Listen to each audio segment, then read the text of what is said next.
Every developer knows this pain. Your backend code runs lightning fast on your local machine, fetching thousands of records in milliseconds.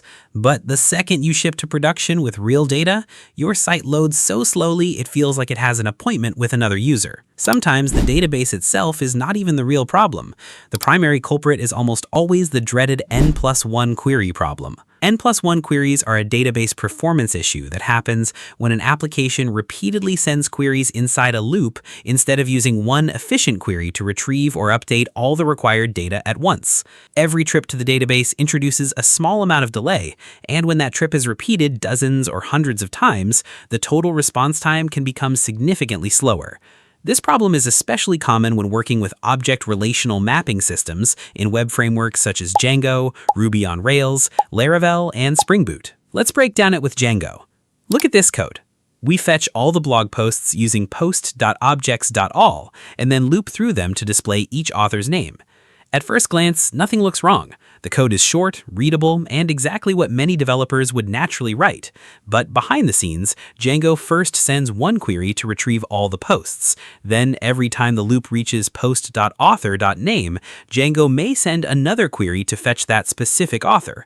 So if the page contains 50 posts, you are no longer making one database query. You're making one query for the posts, plus 50 additional queries for their authors. 51 queries in total.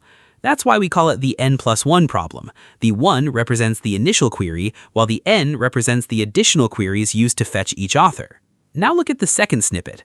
We change only the original query to post.selectRelated.author. This tells Django that we are going to need the author data ahead of time, so it retrieves the posts and their related authors together using a SQL join.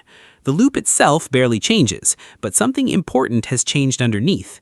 Django no longer needs to keep returning to the database for every author. Instead of 51 separate queries, the same page can now be served with one efficient query. One small change in the ORM query can completely change the performance of the application. Think of it like ordering 50 plates at a restaurant. Instead of asking the waiter to bring everything together, you ask for one plate, wait for it to arrive, then ask for the next one and repeat that process 50 times. The kitchen itself might be incredibly fast, but the constant back and forth makes the whole experience painfully slow.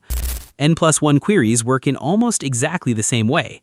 And the dangerous thing about N+1 problems is that they are easy to miss during development. With 10 records on your laptop, the page may still feel instant. With hundreds of thousands of records and real network latency in production, the exact same code can become a serious bottleneck.